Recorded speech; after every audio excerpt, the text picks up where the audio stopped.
It's going to be a very, very intense journey. Hello, everyone, and welcome to episode 97 of Frame Skip. We are one closer to episode 100, only 3 away. I am Austin Eller, and I'm joined by Elijah, the PAX East man himself, Steele. How's it going, Elijah? I'll take it. It's going all right. How about you? It's going well. It's going well. I'm glad to be here. Glad to be recording this show. Same. It's been a rejuvenating week, I guess. I don't know. It's been busy, but exciting, and so happy to pump that energy into this episode. I can tell you that's exactly how my past week has been as well.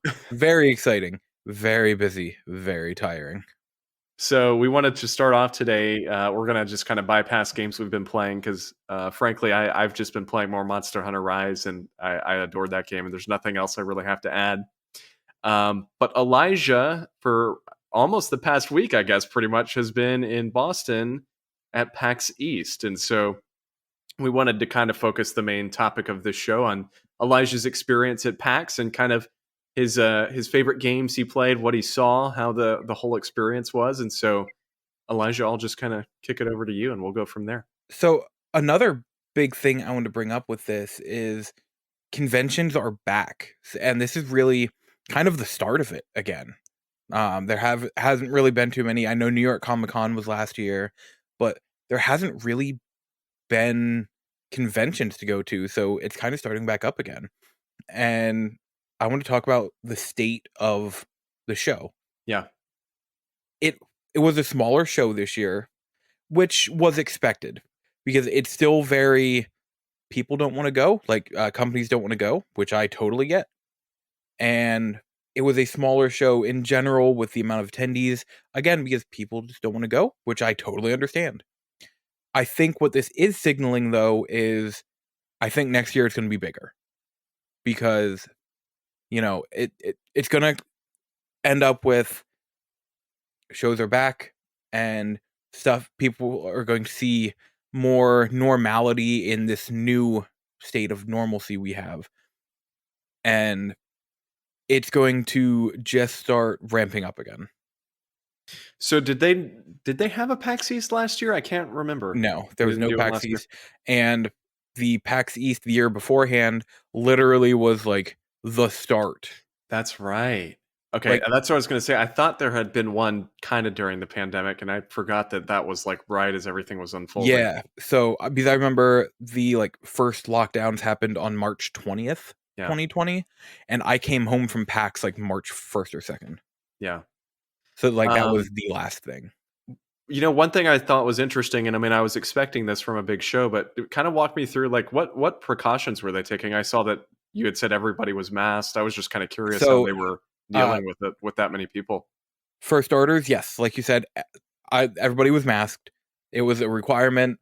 There was, how at the show before you could sit along the wall and I have a snack, eat the snack in that. This time it was no. There are designated eating areas. If you have a snack, you go there. They can't stop you from drinking water, but snacking is a no. So only designated areas can you have it off for eating, such as that. Otherwise, mask on at all times. And the other thing is they use an app called Clear, which basically has you go on and set up, this is the event, and choose PAX East, put your information, your picture, your vaccine card, you have to take a picture of it. Basically, it has to say, okay, yes, this person is vaxxed. You have to enter your information and such, and it will have a green, it'll basically have a green thing saying, okay, this person's good to go. And the first day we got in line and walked up and they had people checking, okay, your Clear thing is good to go. Checking your picture. They had me pull down my mask to make sure, hey, it's me. And then they put a green wristband thing on basically that said PAX. And that was your thing saying, hey, this person's good to go for the show. So every day after that, in the morning, there would be 2 lines. One to go in for that and one that bypasses that and goes right to bag check. Okay.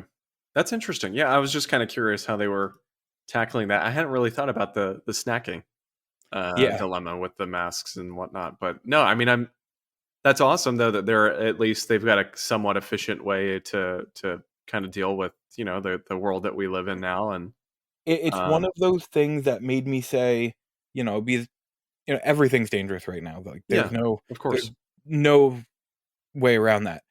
But they're doing it in a way that makes me much more comfortable about it. yeah, for sure. Oh, and I was gonna say it makes me much more calmer about next year.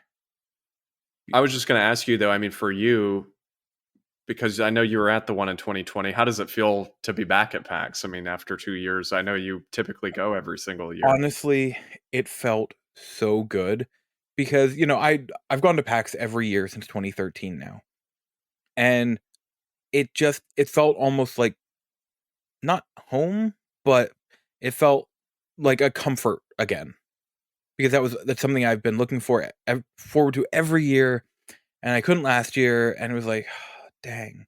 But then going again this year, that is my vacation basically. Like I'm taking another vacation later in the year, but PAX is generally always my vacation. And it felt good to go there again because, I know the map of the entire show by heart. I could tell you exactly where each theater is, stuff like that. So th- it's a very it's a sense of calm and comfort in a way. I have never been much of an outspoken person, but actually going to PAX has helped me kind of break out of that shell a bit. Between going to PAX and streaming, I've become much more of a people person than I ever was before. And it's because going to PAX, you kind of have to be. Like even if you're not, you become one without even realizing. And it makes it nice because you can wear your N7 shirt and that's probably the most normal attire in the place, which is great. No, and that's a great explanation too. I mean, I've only been to PAX East once in 2014, but I mean, even now, 8 years later, I just posted something on social media the other day, and a good friend of ours, Sam, messaged me, and it made me think back to PAX because we met him at PAX Mhm. originally. He had, I want to say he was in the Mario Kart 8 tournament was how we met him, if I'm recalling, or Mario Kart 7 tournament, if I'm recalling correctly. I might be It wrong. probably was, I don't remember at this point. Yeah, I feel like he was, but I might be totally mistaken. But if I'm correct, I think we were all kind of sitting together during the Mario Kart 7 tournament, and that's just kind of how we met him. And like I said, he just happened to message me the other day, and it's a great example of the people you can meet at PAX and Oh, and yeah. the social experience that it is. I think it is a great experience, and I would love to go back at some point. And, so I'll talk more about it then, but on Friday, I was in line for an autograph, and there are these 2 people next to me, and it all started with him going, "Hey, I like your shirt," because I was wearing my initial D shirt one of my initial D shirts, and then we just started talking about anything and everything. And it was just such a good time finding these people to just talk about everything with, and it was great. And that in line there was one of my highlights of the show. It's just such a good time Yeah. because everybody is into even if it's not the same thing, it's the same thing in a way. Right. And Yeah. I mean, it's you're all in the awesome. same sphere. Yeah. And like he was wearing his Jujutsu Kaisen shirt. So we started talking about that. And it like I said, it is comfort. Yeah. Times have been crazy, and while it's not normal how it used to be, it is a sense of normalcy, which is a sense of comfort. Right. And it was the same way when football came back again for the first time ever since everything, because it was a sense of normalcy, a sense of comfort. And that's what PAX is for me. Yeah. Yeah. I mean, it Now, all feels like a big family. yeah, it really does. Uh, there are so many. We were playing fun games, waiting in line. The enforcers were out in their normal, very energetic selves. I could never do. I will never be an enforcer. But like we were playing games in line, and on the it was the last day because we were in line to watch the finale of the Omegathon. they were doing this game that I had played actually the day before in line for something else, where the person would put a song on a speaker, and whoever raised their hand and answered first as to what it was from won. And on this last day, I won because within just over a second, I was like, Digimon. Because I heard just like that split second of the start, and I'm like, oh, I got this. And like that's the kind of stuff. It was like the one the day before someone won was a My Hero Academia song. And then like, Skyrim, just everything like that. One was Assassin's Creed. Somebody got it right away. And it's just so fun to be around people like I would never like Assassin's Creed music, but that's awesome. Yeah, it's awesome that you're around people that know all the answers to that Exactly. stuff. It's amazing. It's amazing. So I went to some panels over the weekend. My mind is kind of blanking on some of them off the top of my head just because it's been a weekend. One I had a really good time with was about, getting into voice acting and everything such as that. And the panel hosts were Christian Lamont, who's done voices in many, many, many things. A lot of them from Atlas. And he actually started as like a tester, and he talks about, his way up. And I don't know if that one is for sure. You can watch PAX panels.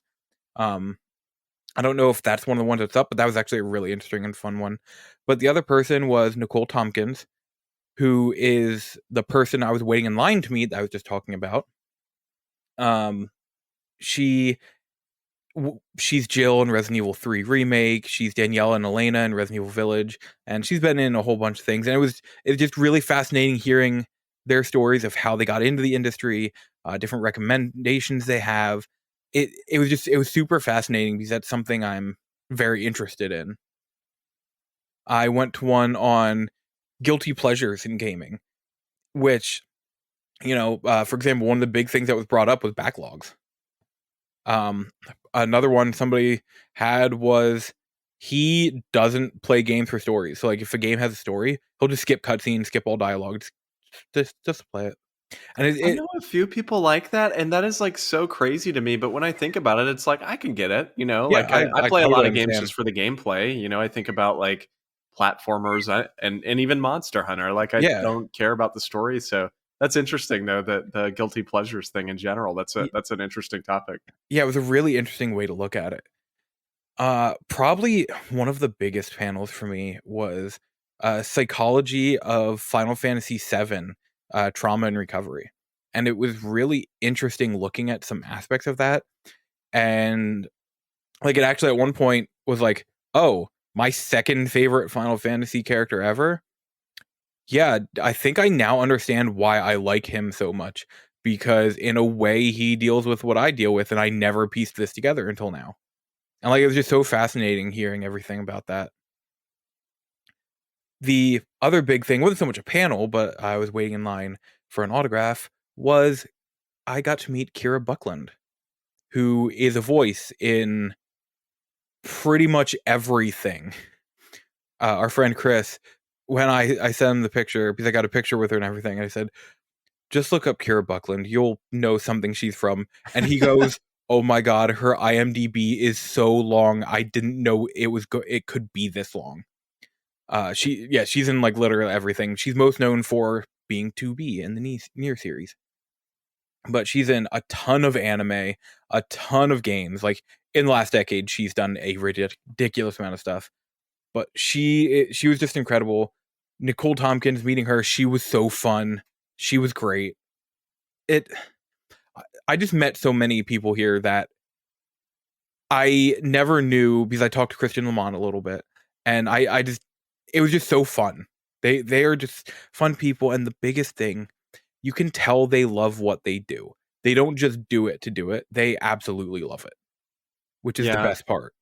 that's interesting. Like I've never really done any of that stuff like at conventions or anything as far as like meeting the actors or anything of that sort. So I've never really had that experience, but I've always been curious like how they portray themselves, meeting them in person. But I guess I always think like if you're at something like PAX East, I feel like even though they're I'm sure making money off the autographs or whatever, um to an extent, if they're there, they have to be dedicated and really care about like the things that they do and the community that they, I I think that's my favorite part about. So New York Comic Con has all like the signings and everything also, but I feel like New York Comic Con is much more of a business thing. I feel like PAX is much more of a just love thing.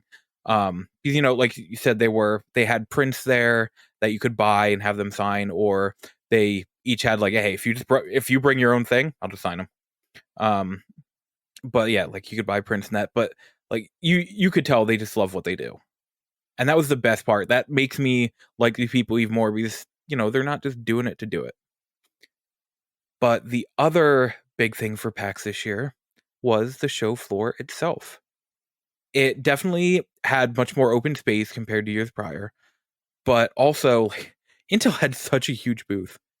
It was massive. It was so big. It ran like almost the entirety of the show floor. What did they even show? Is it just like PC? So apparently they were showing 3 new PCs, like pre-built PCs off, and I guess you could like pre-order them at the show or something like that. Also, they had like a little bit of a stage. So the last day we stood there a little bit and watched as they were doing 1v1 arena matches in Apex and did like a little tournament for that. But then just had like, a whole bunch of different stuff like that. Everyone was there from Discord to Tiny Build to Focus, which actually Focus booth I loved. It was Focus, .emu, and I forget the name of the other company, but it was like just another little one like that. Even Chernobylite was there for like the enhanced edition. There were just so many booths there, so many fun games, and like I picked my top 5, but also there was one called Plunder Panic, and it is a 4v4 or 6v6, like you can set it up however. We did 4v4, little party game. Do you remember years ago when we played King of the Hats? I think you were there for that one. I don't remember. What is that? I don't know if I've played that one. Okay. Yeah, that might have been a year you weren't there then. I was trying to remember. I don't remember what year that was. But it's just a little party game. Okay. And it's more of like, it's never a game you would play by yourself. Never.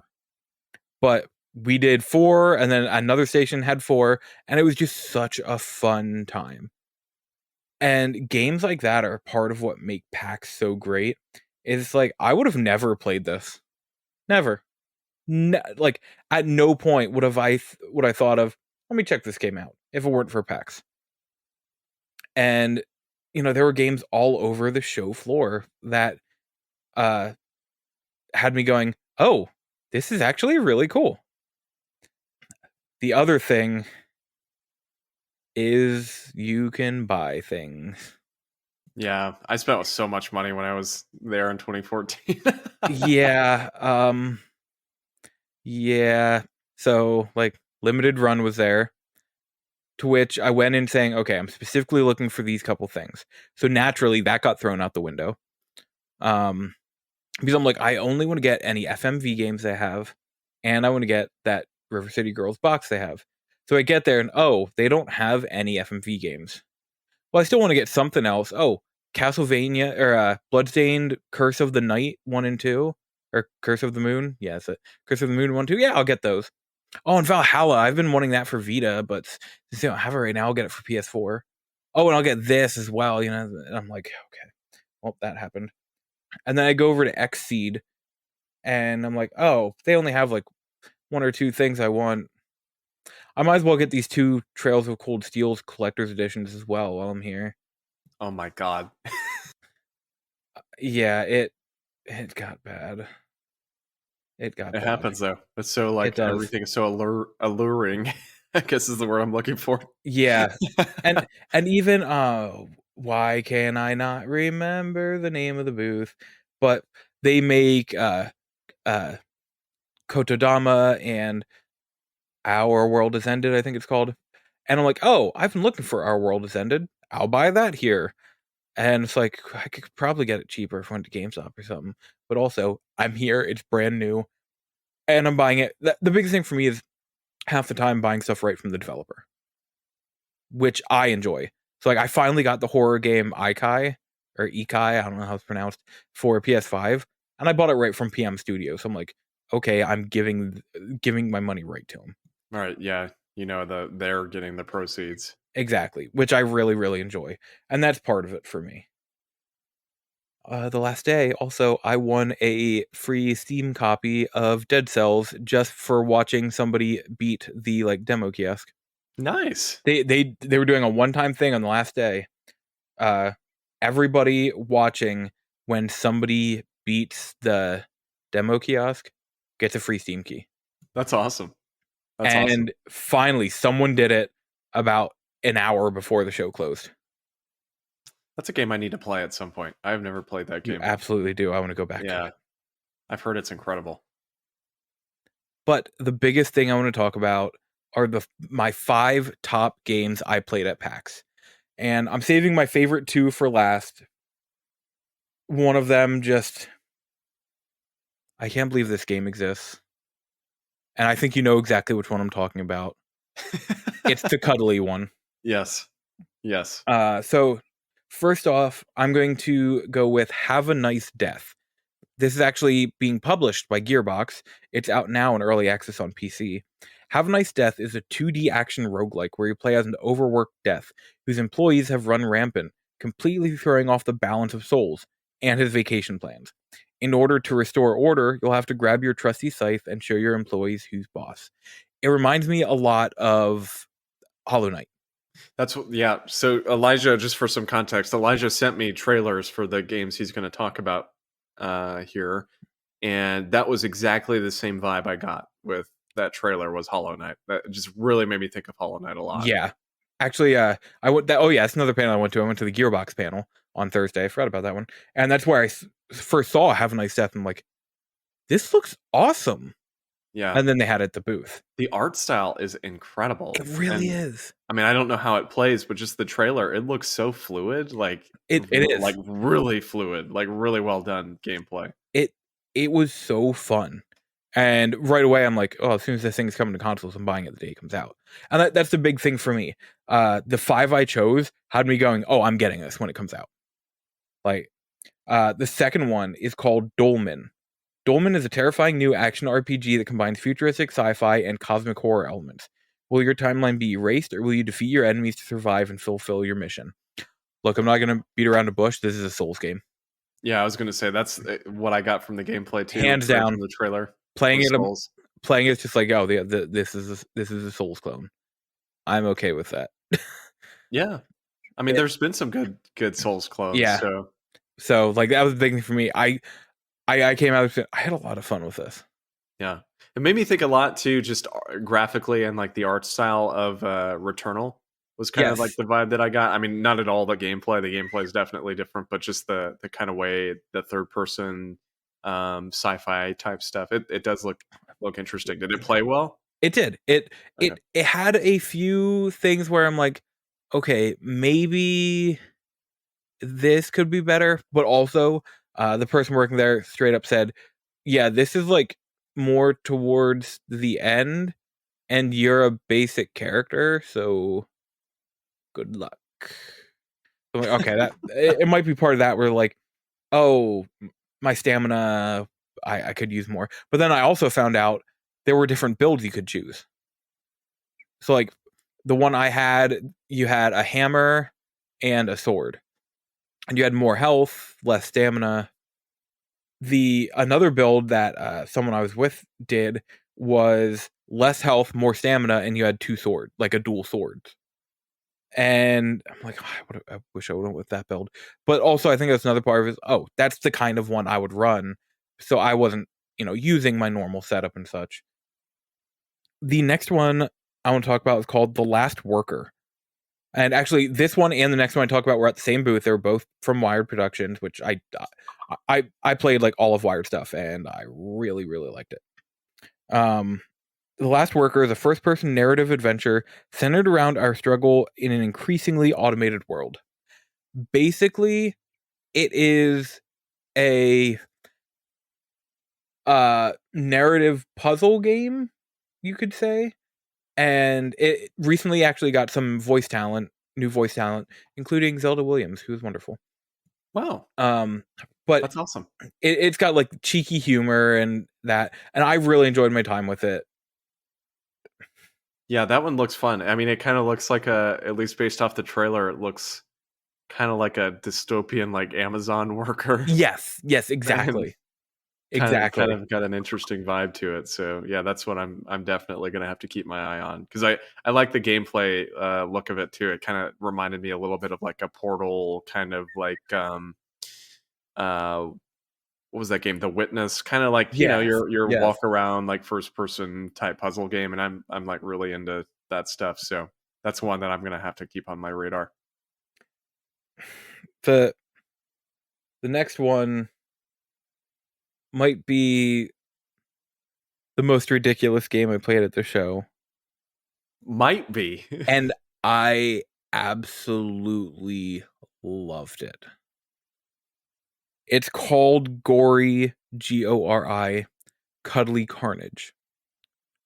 And it's basically you are a cat riding a foul-mouthed hoverboard, skating, like doing like skateboard stuff, but on a hoverboard, and killing unicorns.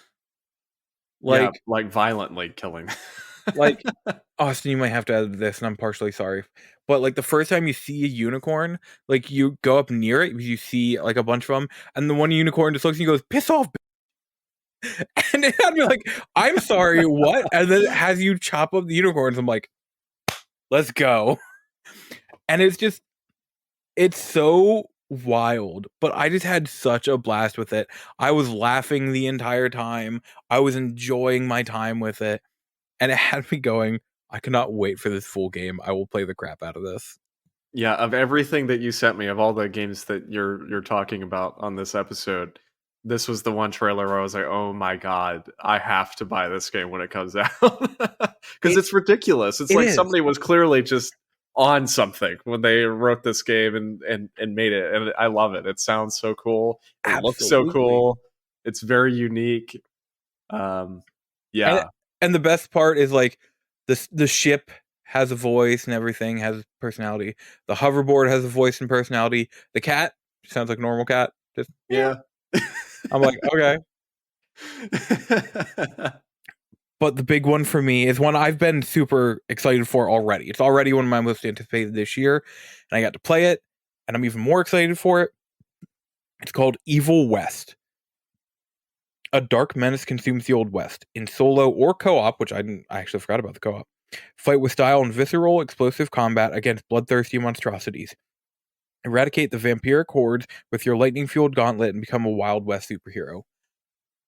It's basically supernatural meets Wild West. And I even brought it before. I'm like, it reminds me of Dark Watch. And I was talking to someone, at the booth and they said, well, I mean, some of the Dark Watch devs are on the team. And I'm like, oh, it all makes sense now.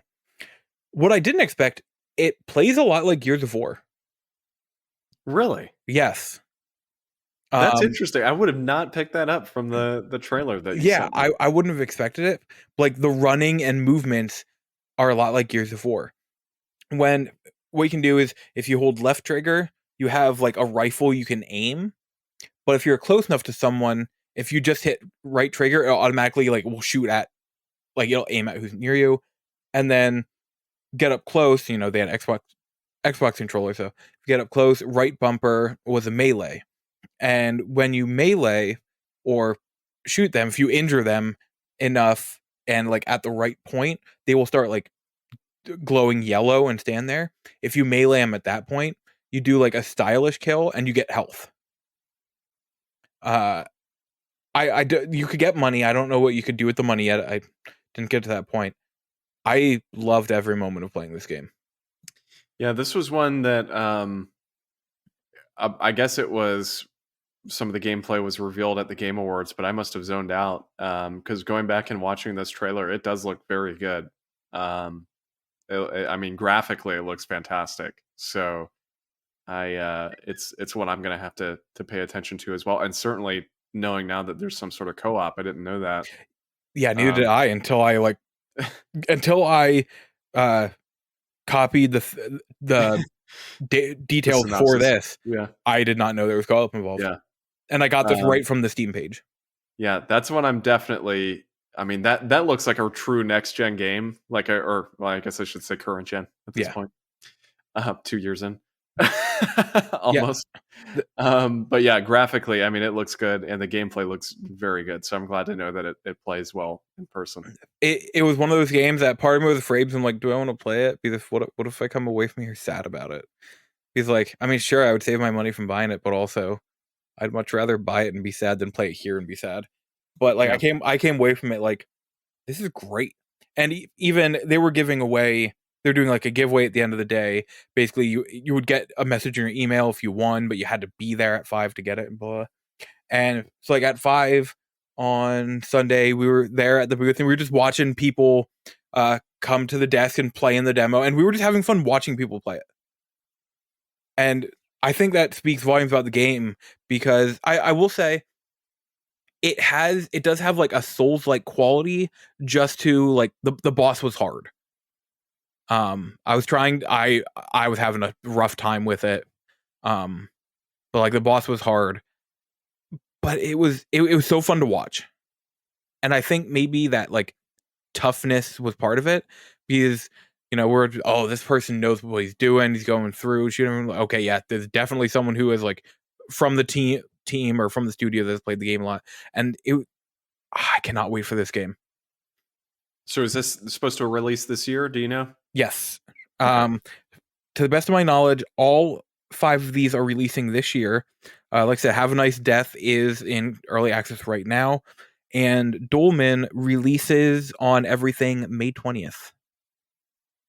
So that's pretty soon. Yeah. All of these games, all 5 of those games are ones that had me saying, I will end up getting on day one. Even Dolmen comes out way too soon for me to want to get it day one. I'm going to get it.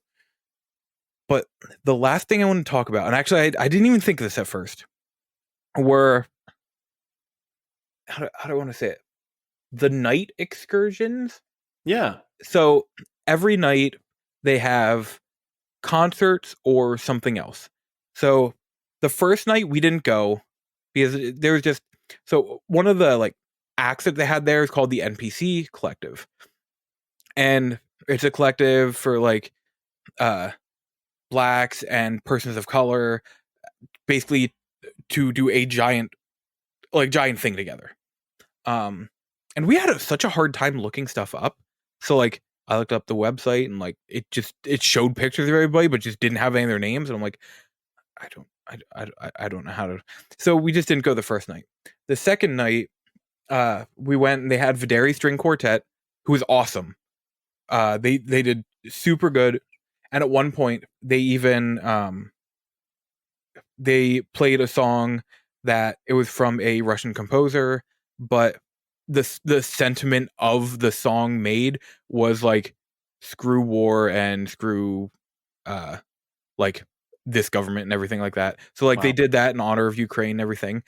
And then, and I never saw it coming, the music gets down and all of a sudden you hear it and I'm like, this is One Winged Angel. I did not see that coming.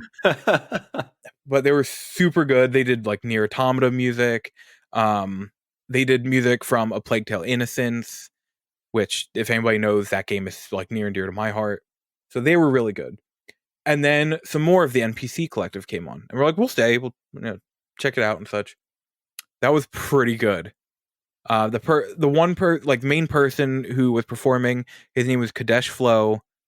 He was pretty good. I cannot remember the names of the other guys with him, but like the one song was all about my girlfriend wants to have sex with me, but I just want her to go to bed so I can play games. And literally like the end chorus of the song, or the end of the chorus, was just PlayStation Go Beep. Oh my God. And like the one person sang about the Uchiha clan. That was what one of the songs was about. And I was looking up some more of Kadesh Flow stuff, and like, I'm pretty sure he has a song about Demon Slayer. That's amazing. Yeah, it was really cool. The biggest surprise, though, on Saturday night, for the first time, they have been at PAX every year, but for the first time, we sat and watched the Acquisitions Inc. Dungeons and Dragons show. And that may have been one of the funniest things I have ever seen. So that's interesting. I've never heard of this. What is it? So it's just they have up on the stage, they have a table, and the one person is the DM. And they had Wow. 4 people from Acquisitions Inc. come out, along with special guest for the show, one Xavier Woods. Really? Yes. That's And awesome. they just did a short 2.5-hour D&D campaign. And it was so funny. Like, I was in tears laughing at one point. I don't know if, like, I think the one person and Xavier Woods were supposed to be like married in game or something like that, but apparently like her deity is the god Lathander. And all the time Xavier would just be like, Lathander, god of death, and she's like, no, rebirth, god of pregnancy. Oh, whatever. And then like just the entire time he would always be like, Lathander, god of time, and just like all this stuff. And at one point he just starts singing Alathander Hamilton. I was in tears, and then they all just started making up lyrics from Hamilton to go along with it, and I was dying. Oh man, The that one sounds like person, such a good time. apparently, the one person, like 2 people are like father and daughter in the game or something like that, but they like run a business. So this whole time they're like, wait. So you're saying time is stopping, but here's the bad thing: time is money. Does that mean money has stopped too? We need to fix this. And it was just so good. I lost it so much. It has become a staple. We all agreed. We're like, yeah, we're watching this every single year. Yeah, if they're there every year, that sounds like a must go. I highly recommend. These streams stay up for 2 weeks on Twitch. Highly recommend. Go to the Twitch main, or yeah, the PAX main Twitch, and go back and watch that night. It was so funny. And originally we were going to go to an after party that night, but we just got so sucked into that. Yeah, why even leave if you're like so enthralled and having a great time? Kind of happy we didn't go to the after party, because on Twitter I saw someone else who was there and they said the line to get in was like 2 hours. So yeah, I'm glad we didn't go that route. Yeah. But PAX was fantastic. Oh, I tried poutine for the first time. Oh yeah. What'd you think? I'm not big on cheese curds, but the Really? rest of it, fantastic. Yeah. I've only had it once and I thought it was great. But yeah, I've never been like super big on cheese, Yeah. so I kind of figured that. But it was good. It was really good. But no, PAX was fantastic. And I'm already so excited to get ready for next year. Yeah, I need to. I mean, I need to go back at some point now that I've actually got like a disposable income compared to when I was And 18 or whatever. one thing I've 2014. decided, one of my goals is I would like to be on a panel for PAX East sometime. I bet you can do that. So I was thinking sometime we should see about getting a panel together. Yeah. No, that's a great idea. Great idea. I think that'd be great. Yeah, and I was just going to say, for listeners' sake, the 5 games that Elijah talked about, I'm going to put in our description for this episode. I'm going to put in the names of each of them and then the link next to each of them for the trailer that Elijah sent me. That way, if you're at all interested in any of them, which I highly encourage you to go watch some of those Gory. trailers. If anything, watch the trailer for Gory. You will never be the same. Yeah. I mean, I think that's the cool thing about PAX is it's like a great kind of discovery. Oh yeah, place for discovering games and stuff and finding out new games you either 1 didn't know of or 2 had heard of but weren't fully invested in until playing it and seeing it. And That's one of the coolest things Oh, about PAX for sure. that's one other thing I wanted to bring up that I completely forgot. Lines. This time weren't bad at all. I would say the two games that had the biggest lines were both at the Focus booth, and one was Evil West. It took us about an hour, and the other one I didn't get in line for was TMNT Shredder's Revenge. And I think they looked like the biggest lines in the place. Wow. And so an hour is not bad. Yeah, no, that's not bad at all. Because I'm pretty sure I waited in one that was like 2 hours when I was there in 2014. Well, and I'll never forget when The Last of Us was first coming out. The line was 2 hours, and then there was a 2-hour line to get into the line. And I'm like, I'm not gonna do that. Yeah, let's not. The show is open for 8 hours a day. That's literally half the day. No. And so the lines were much more manageable this year, which is great. No, that is good. That is good. So, But cool. That was PAX. Well, there you have it. Briefly, before we wrap up the episode, we've got another little topic we wanted to hit on last week. Didn't have time, so we figured we'd bring it back for this one, which is our review, kind of Sonic the Hedgehog 2, the movie, which has been out for a couple weeks now. What I figured we would do is start with non-spoiler, what we thought, and then go into, before we end, anybody wants to turn it off can, but full spoilers. Yeah, that's perfectly fine. I saw it, I guess, the opening weekend. I didn't see it opening night, but I saw it that weekend when it released. And Elijah, I think you saw it around the same time frame, if I'm remembering correctly. What did you think of Sonic the Hedgehog 2? Honestly, I thought the movie was fantastic. And I think one of the big differences is Sonic 1 was a family movie that had Sonic in it. Sonic 2 was a Sonic movie that happened to be for the family. Yeah. And I think that was the big thing. They didn't shy away from all this different stuff from the Sonic universe, and it made it so much fun because it didn't make itself too grounded, which I think that was one of the big things with the first movies. It felt so grounded for most of it, and then all of a sudden the fight with Robotnik comes up at the end. I'm like, this came out of nowhere, kind of. Yeah. The second was so good. I thought the writing was better. The portrayals were Idris Elba. Oh my god! Right? He was so good. I was not. I mean, I knew it was coming. The casting was ridiculous, but honestly, he kind of nailed it. I actually thought it was phenomenal the way he portrayed that character. And even there's a B plot in the movie, which we'll talk about in spoilers. Yeah. That it was it didn't need to be in there, but also I enjoyed it. I was gonna say it didn't need to be there, but it was kind of interesting and random, but also crazy. So I kind of liked it.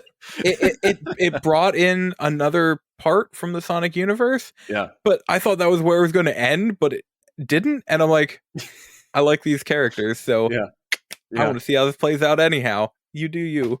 Yeah, I thought it was great. And I liked the first one. I wouldn't say that I loved it. I thought it was a good movie. I still think it's one of the better video game movies I've seen. And I'd still say it's worth watching. But like you said, I feel like that movie is much more aimed at the younger audience, whereas this one, not that it's not, there's just a lot more to it. And I think it really, there's something about it, I guess, with just the sheer number of references and little things that are hidden throughout this film that make it feel more like it was also aimed at our generation, the 25 to 35-year-old people that played Sonic growing up as a kid and whatever it may be. But yeah, I mean, I adored Sonic 2, actually. If I'm not going to have a chance, but if I could, I would probably go see it again in the theater. Yeah, absolutely.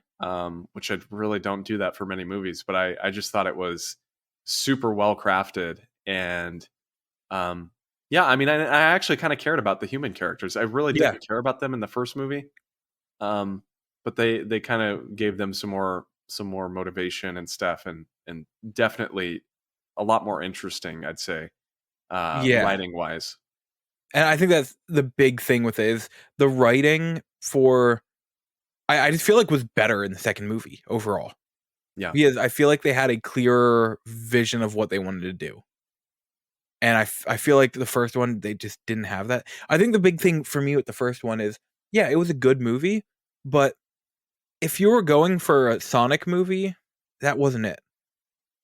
It was like it was, like you said, it was a kids movie. But this new one, kids will like it. If you like Sonic, you'll like it. It has jokes in there that has me going, "Oh, a kid would not get that," but I laughed.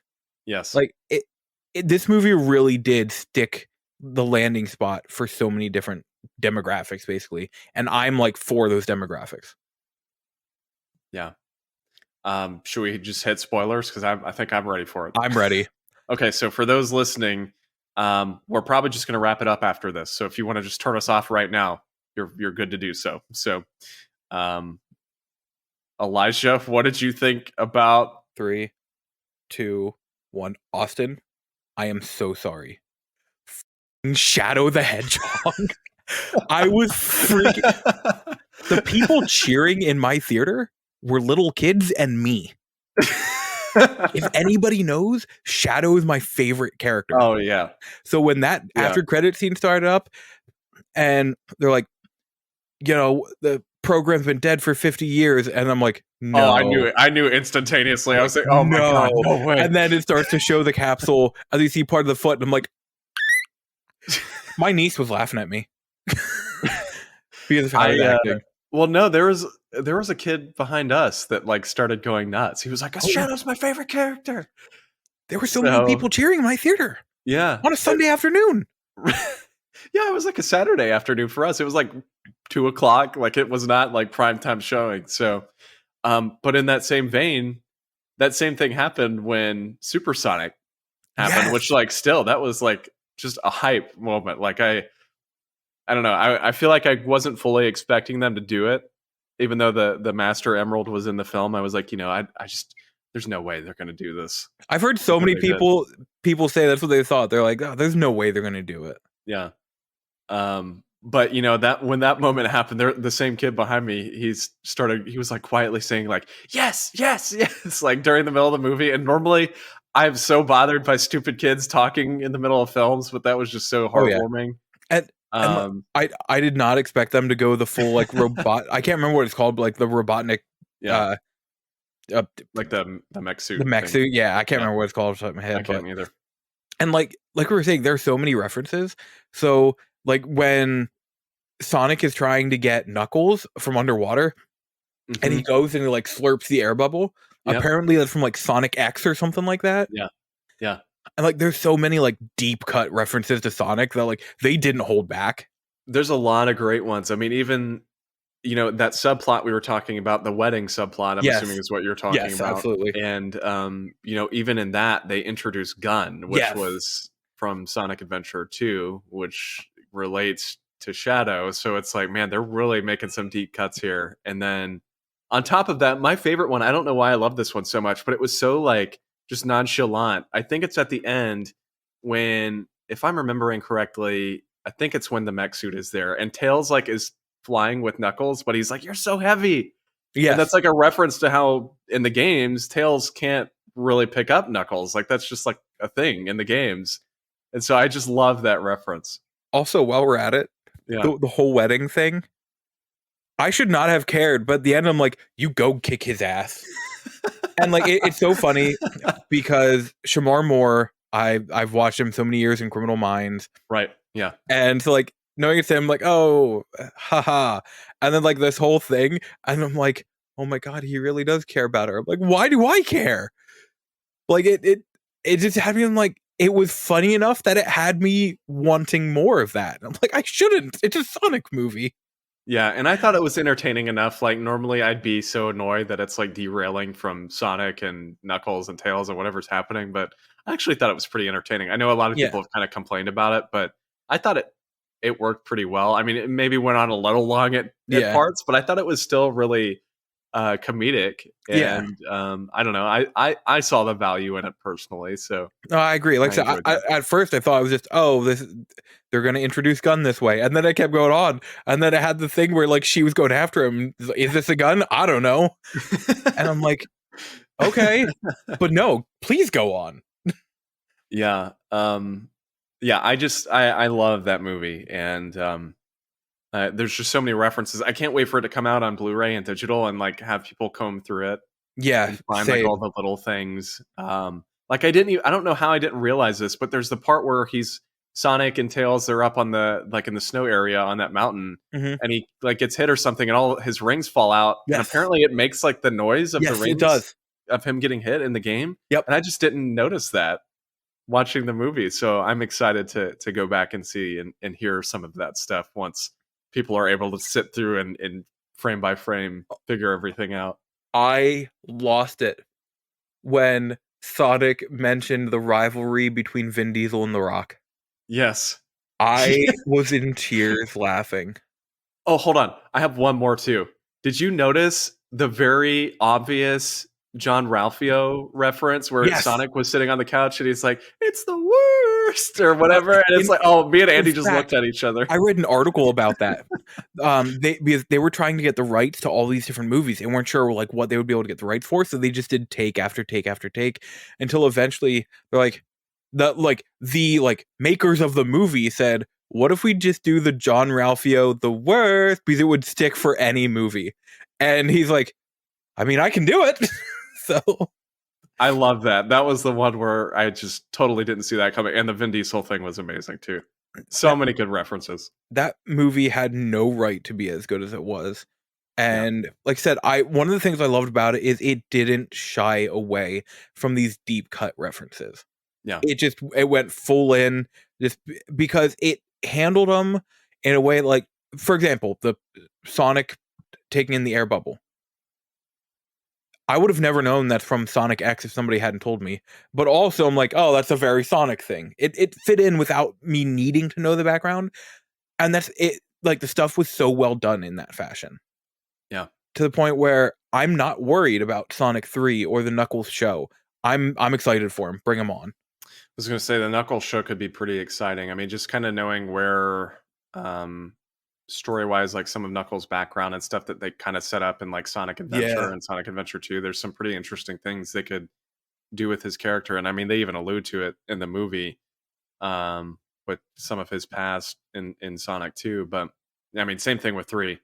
I am just over the moon to see Shadow the Hedgehog in a in a movie. Like I couldn't believe it, and it's going to be so cool. That's not something I literally ever thought would happen. Yeah, and like we've seen crazy video game movies, but for some reason, never have I ever thought we would see Shadow the Hedgehog.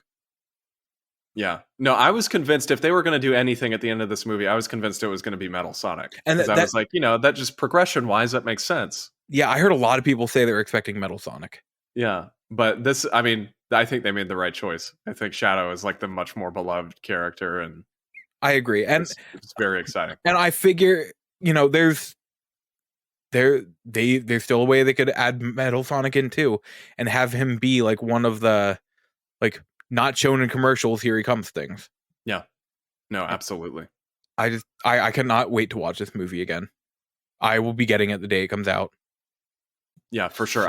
I will absolutely be getting it as well. So good. So well, good. there you have it. There's our thoughts and spoiler filled thoughts on Sonic the Hedgehog 2, and there's Frameskip 97. So thank you all for listening. Of course, you can find us all on Twitter and Instagram, Facebook at frameskippod. You can send us in questions or comments or reactions or anything regarding the show to bit.ly/frameskipq. That's bit.ly/frameskipq. We're all individually on Twitter. Elijah is at Loco Lizardman. He's also on Twitch at Loco Lizardman. He streams there very frequently, so go follow him on both Twitch and Twitter. I am at Austin J. Eller, and then our folks who aren't here tonight, George is at PurpleBird616. He, of course, also has a comic book podcast, Short Box Summary. You can check that out pretty much wherever you get Frameskip. You can also find that info on his Twitter, like I said, PurpleBird616.